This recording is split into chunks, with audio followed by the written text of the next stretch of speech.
자, 우리가 103페이지 유형 14-2를 설명해 달라고 했는데요.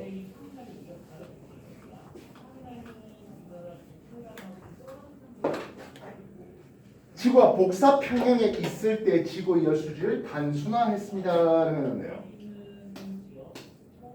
이 부분이 대기가 되겠고 이쪽에 지표가 되고 있습니다.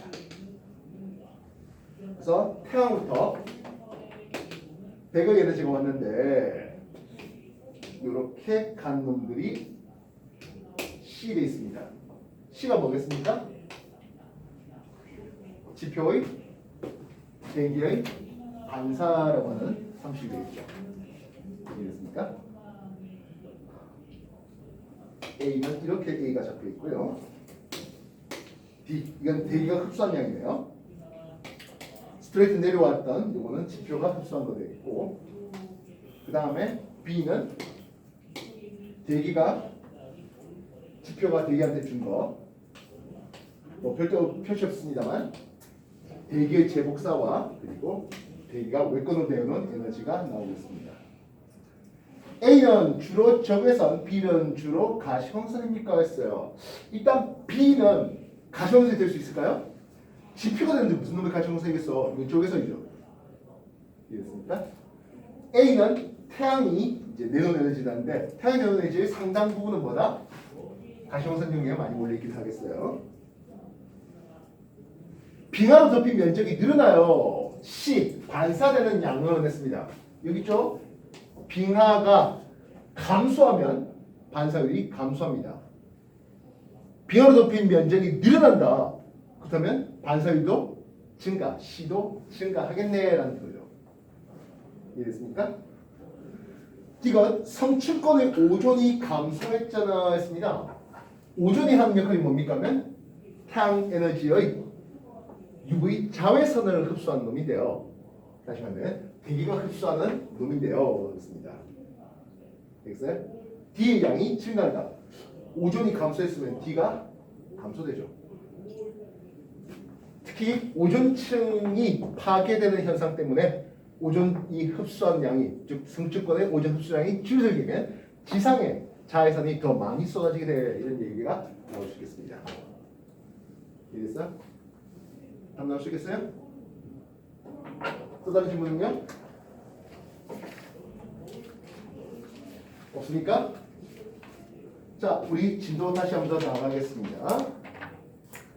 페이지 96페이지에 보시면 지구 온난화 방금 얘기했던 거죠? 페이지 97페이지 보도록 할게요.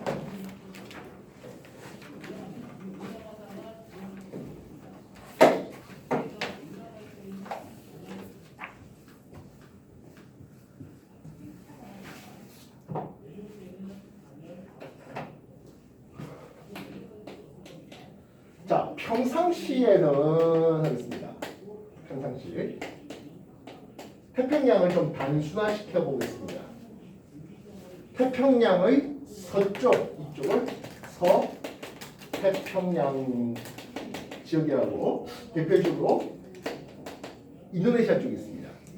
한자어로 인도네시아 쓸 때 인니 쓰거든요.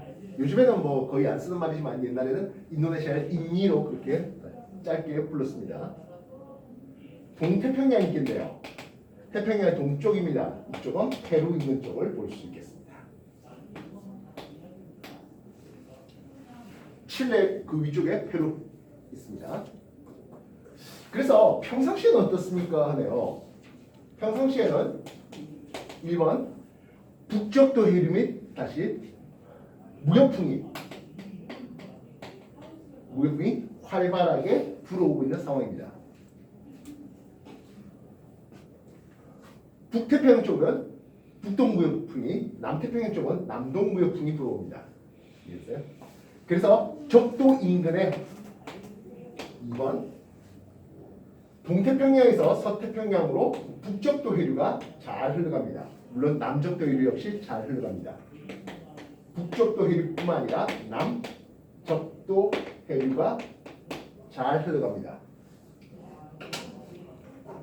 그러다 보니까 세 번째, 서태평양 쪽은 뜨거운 물이 많이 왔어요. 알겠어요? 뜨거운 물이 많이 와. 그러면 증발도 잘 일어날 수 있겠고 수증기 증발도 잘 일어날 수 있겠고 구름도 많이 생기면서 비도 많이 내리는 가우 지역이 걸립니다. 이해됐습니까? 증발이 잘 되고 상승기류도 많아요. 고압되겠습니까? 저압되겠습니까? 예, 저기압이 걸리고 있습니다. L쓰면 저기압인 거 이해됐어요? 저기압이 걸리면서 상승기류도 활발하고 대기의 상승도 활발하고 강수량도 많은 다우 지역이 인도네시아 쪽에 걸리고 있는 상황입니다. 뭐 실제로 뭐 서태평양 전부 다 다루는 것들이죠. 인도네시아, 말레이시아 말고도 위에 필리핀도 있을 것이고 아래쪽에 오스트레일리아 후반부도 있겠네요. 그렇죠?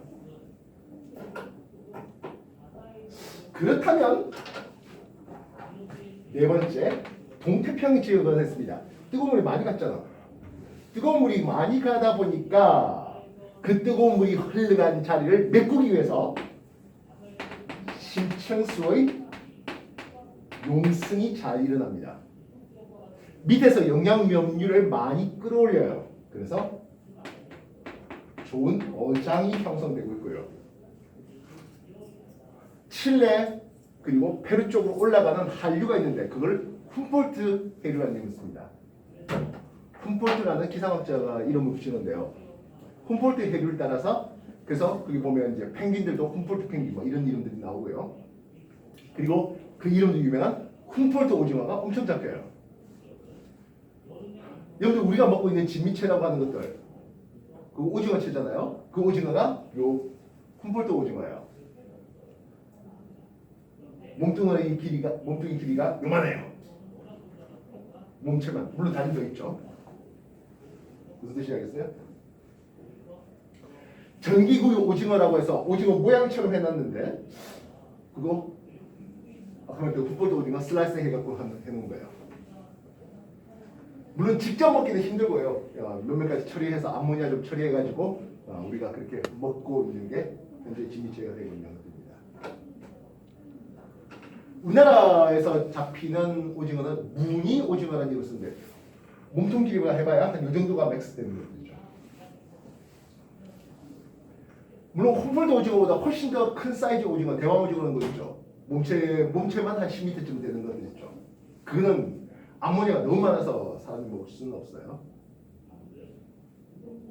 이 상황 서태평양, 동태평양에 있고 뜨거운 물이 많이 가다 보니까 서태평양과 동태평양의 수위를 볼 때 서태평양의 수위가 좀 더 높아요. 있어요? 아직 이럴 때 해류하면서 열대 순환을 소개하지 않았는데요. 그렇게 올라간 뒤에 적도 인근에 따라서 쪼르륵 내려오는 경사류가 있습니다. 적도 반류라는 이름을 씁니다. 적도 반류도 나오고 있습니다. 적도 반류에 따라서 경사류가 형성됩니다. 이해했어?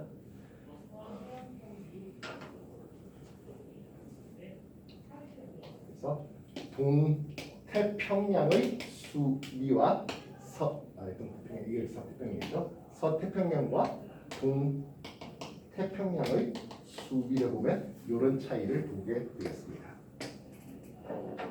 이게 평상시의 그림입니다. 정리해 주십시오. 서연아, 너도 일어나라. 서준아, 너 또다시 옆에 하고 일어나서 수업하자. 싣고 와서 잠 자고요.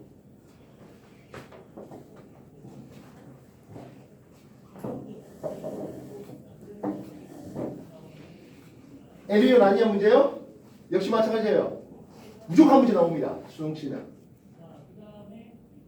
지난주와 이번 주에 해가지고 결국엔 세 문제 무조건 나오는 내용을 가르쳤어요. 물론 여러분들이 뭐 수능은 당근 칠 것도 아니고 한데 이 내용은 이 세 가지 엘리온 아니야 문제하고 지구 열수주 문제하고 그리고 지구 변화의 요인에 대한 이것들은 수능 20문제 중에 세 문제 무조건 나옵니다.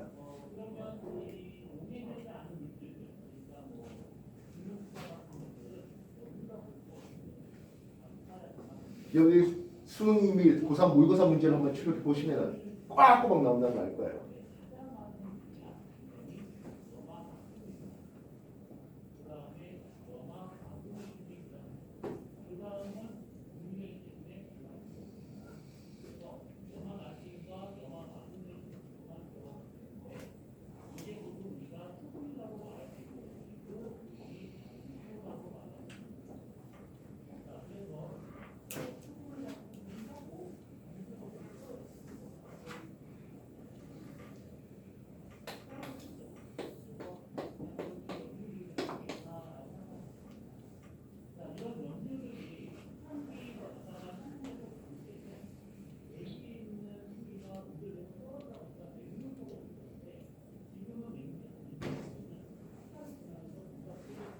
사람들이 헷갈리게 하게 하려고 했는지 모르겠지만 경도를 보면 여기가 102 동경 이렇게 적히고요. 여기는 80 웨스트 서경 적혀요.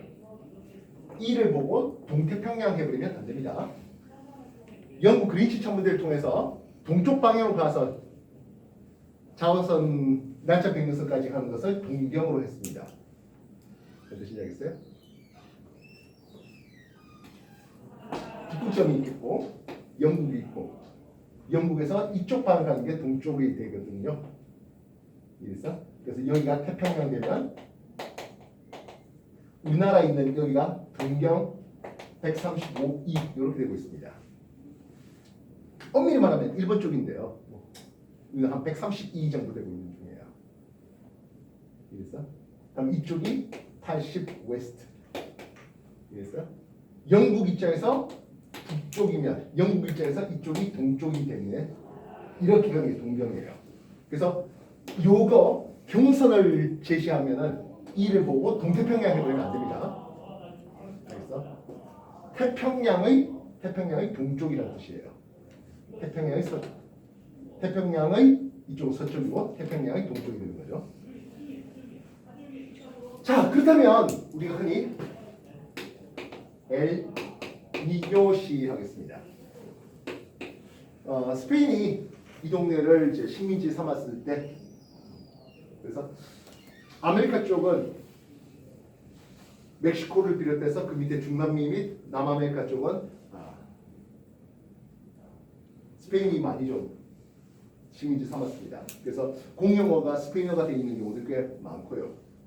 그래서 그런 애들이 미국 남부 플로리다 이런 쪽을 하다 보니까 미국 남부 플로리다 쪽은 영어로 하는 방송 플러스 스페인어 방송들도 같이 나오고 있습니다.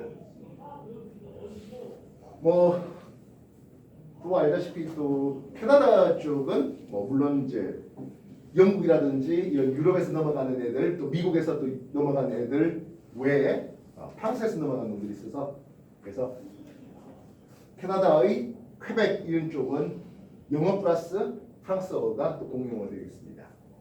두 번째는 엘니뇨 스페인어인데요. 남자아이라는 뜻이고요. 속으로서 예수 그리스도를 말하기도 합니다.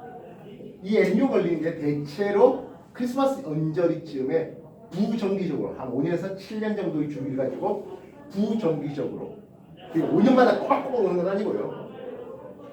부정기적으로 엘니뇨가 찾아오는데요.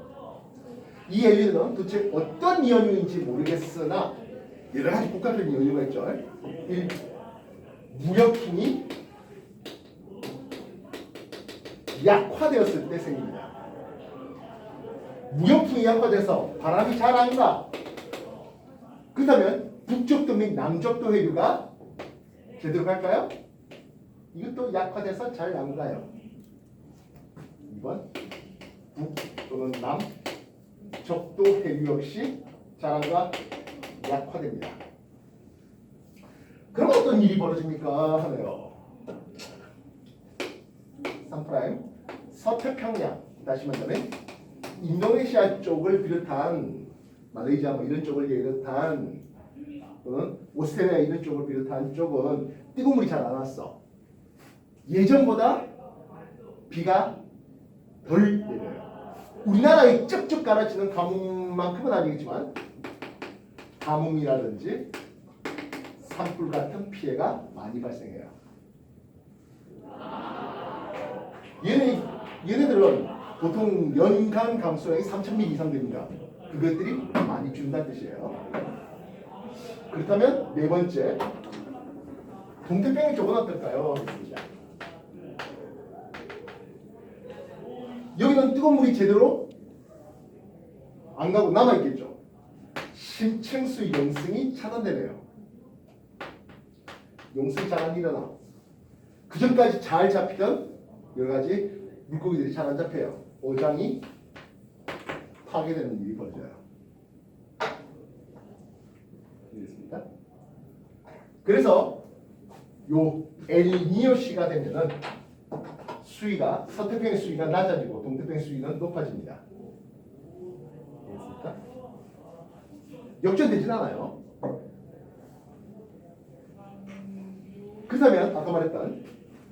북쪽도 해류, 남쪽도 해류가 하면서 반대 방향 쪼르륵 내려오는 게 적도 반류인데요. 바람이 적도 반류 내려오는 걸 바람이 잘 안 막아주다 보니까 적도 반류는 오히려 세집니다. 적도 반류는 강화됩니다. 적도 반류는 경사를 하는데요. 이런 바람에서 물이 가는 걸 취속류라는 이름을 써요. 반면 수위가 높은 데서 수위가 낮은 쪽으로 쪼록 내려오는 경사류라는 이름을 쓰는데 적도 반류가 대표적인 경사류입니다. 서태평의 수위가 높아서 동태평 쪽으로 쪼록 내려오는 이 적도 반류가 바람이 안 막아주다 보니까 잘 내려오는 겁니다. 이해하시겠습니까? 그렇다면 라니냐라 불러준데 여자아이라는 이름을 쓰고 있습니다. 그럼 뻔하게 이거는 무역풍이 강화됩니다. 북쪽도 해류 및 남쪽도 해류가 역시 강화되겠죠. 서태평 쪽은 뜨거운 물이 와도 너무 오네요. 홍수 피해를 입습니다. 동태평 쪽은 심층수 상승이 너무 강해집니다. 여기는 차가운 심층수가 넘어오다 보니까 냉해 피해를 입어요. 뭐 필요하다면 가뭄 써도 괜찮겠군요. 예, 여기는 뜨거운 물이 많다 보니까 예전보다 훨씬 더 비가 많이 내리는 홍수 피해가 나옵니다. 이해됐어요? 그럼 라니아 때는 어떻게 된다고? 서태평의 수위가 훨씬 더 올라가는 그림이 나올 수 있겠죠. 이해됐습니까?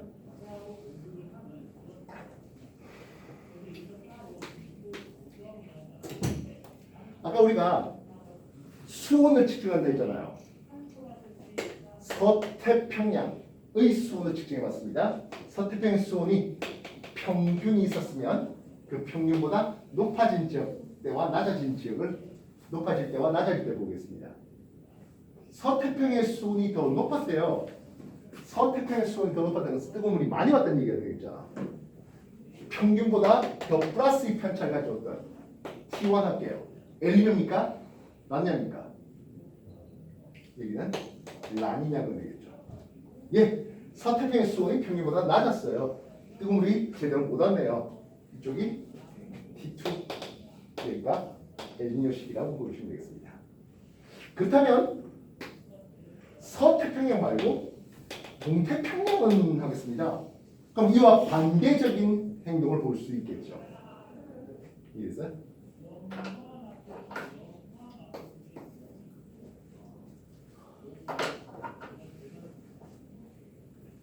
P 기압입니다.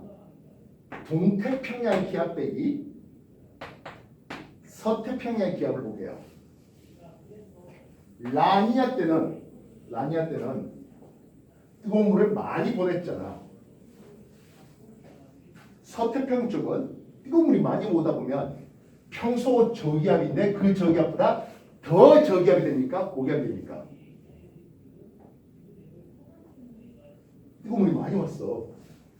더 활발하게 물이 증발이 일어나고 상승이 훨씬 더 활발해지겠죠. 홍수 피해를 입을 정도라니까요. 이랬어요? 기압이 훨씬 더 저기압 훨씬 더 강화되는 거죠. 평상시보다 서태평양 기압이 더 많이 내려갔어요. 그럼 반대로 동태평양 쪽 어떨까? 수온이 낮아, 기온이 낮아, 무거워. 여기는 고기압이 강화되고 있겠죠. 이해됐습니까? 예, 동태평양 이쪽은 고기압 쪽이라니까요. 동태평양은 라니냐 때는 동태평양은 더더더 고기압이에요. 라니냐 때는 서태평양 인도네시아는 더더더 저기압이에요. 그래서 평상시보다 기압 편차가 동태평양에서 서태평양을 뺀 이 동태평양 쪽은 주로 갈라파고스 군도 이쪽을 얘기하고요. 서태평양 이쪽은 다윈제도 쪽을 얘기하는데 인도네시아 쪽이 있습니다. 라니냐 때는 동태평양은 더 차가워서 더 고기압, 서태평이 더 뜨거워서 더 고기압, 더 저기압됩니다. 그래서 기압 편차를 보면 이런 그림이 나오게 됩니다. 라니아 때 기압 편차가 더 양의 값으로, 엘리뇨 때는 음의 기압 편차를 보는데 이런 것들이 요동치는 걸 난방 진동이라는 이름을 씁니다. 고되나요? 엘리뇨냐? 마치 무조건 시험 문제 한 문제 나온다고 수능 치면 알겠어? 정해.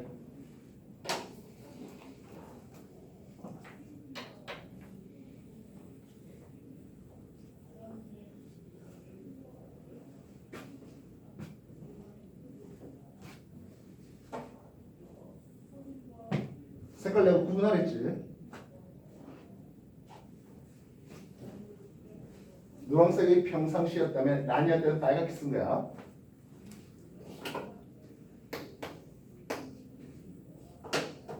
엘니뇨 때는 하얗게 쓴 거죠. 노랗게 쓴 건 평상시예요.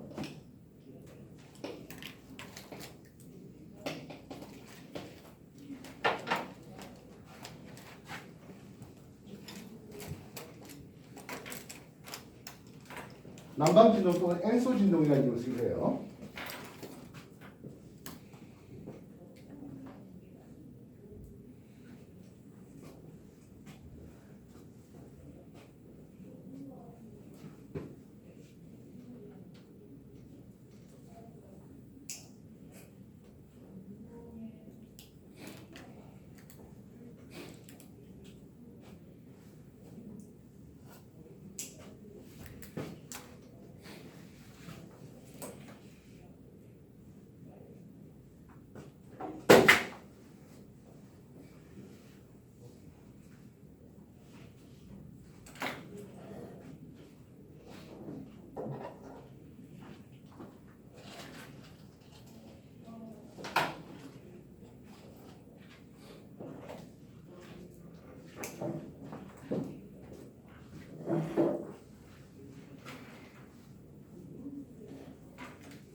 자, 다시 볼까요?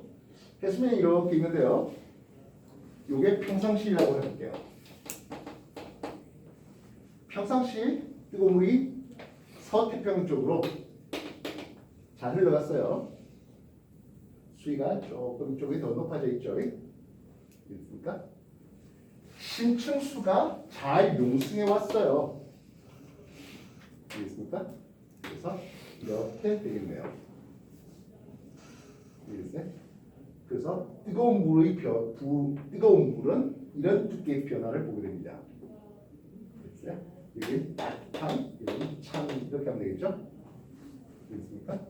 나중에 요거를 수온약층의 경계면 이렇게 쓰기도 합니다. 어차피 엘니뇨 아니면 라니아 똑같 하나만 기억하면 되는 거잖아. 라니아가 벌려졌다고 할게요.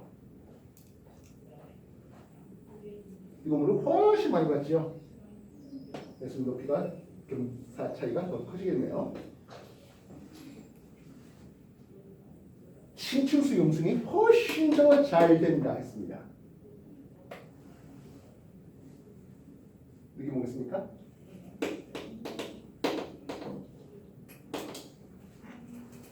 이게 뭐야? 그러면 엘니뇨 때는 그와 반대하면 되겠죠. 이해됐어요? 그래서 평상시 느낌에 대해서 무릎이 훨씬 더 강해져서 서투의 수위가 훨씬 더 높아져 있는, 높이 차이가 더 커져 있는 상황. 그리고 십축수 용수를 통해서 순약체 두께가 훨씬 더 얇아져 있는, 순약체 시작되는 두께가 훨씬 더 얇아져 있는, 또는 혼합체 두께가 훨씬 더 얇아져 있는 그런 상황을 보시면 되겠습니다. 왜 자꾸 강조한다고? 시험 잘 나오니까. 과거와서 내신에 나오니까. 1학년 내신 나오니까. 알겠어?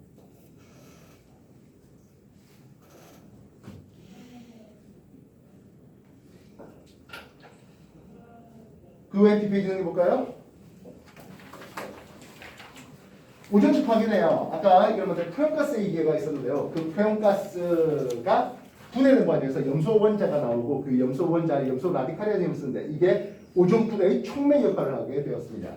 그걸 알고 나니까 이 프레온가스 특히 염소가 튀어나가지 않게 해주는, 염소가 튀어나가는 그 프레온가스를 좀 줄이자라고 하는 전 세계적인 협약이 일어났고, 그래서 지금은 오존층의 두께가 계속 일정하게 유지되는 그런 상황을 보고 있는 중입니다. 오른쪽 페이지에 보시면 사막화 현상, 지구가 뜨거워지는 과정에서 특정 지역의 사막이 더 넓어지고 있네요. 실상 사막화의 원인이 여러 가지가 있겠는데요. 결국에 인구 문제입니다. 아프리카 그쪽에서 선진국에서 좀 그쪽 사는 사람들의 생명을 불쌍히 여겨서 의료 차원에서 여러 가지 백신이라든지 의약품 이런 것들이 지원이 많이 됐습니다. 그러다 보니까 유아 사망률이 많이 감소했어요. 다시 말하면 인구가 많이 늘었어요. 그 인구를 먹여 살리려니까 기존에 나무가 있는 지역을 태워가지고 화전을 일군다든지 또는 목축을 하는 경우에 양이라든지 이런 것들을 더 많이 키우게 되고, 그래서 초지가 점점점 더 사라지면서 그 땅이 물을 저장할 수 있는 능력이 자꾸 떨어지게 되면서 사막이 더 넓어지는 이런 인위적인 요인들이 훨씬 더 크긴 합니다. 어쨌든 사막이 점점 넓어지겠고, 그렇게 사막이 넓어지는 일련의 과정에서 우리나라에도 비슷한 피해가 오는 게 황사예요. 봄에 황사 피해가 우리가 좀 많잖아요. 양쯔강 기란이 고기압이고 황사이라는 중국의 북쪽이라든지 또는 몽골 인근 쪽은 그러니까 저기압이 걸립니다. 그래서 저기압에서 피어오른 공기가 고기압 쪽으로 하강하는 이런 대기 대순환을 겪게 되는 겁니다. 여러분 대기 대순환 할 때 기억나시죠?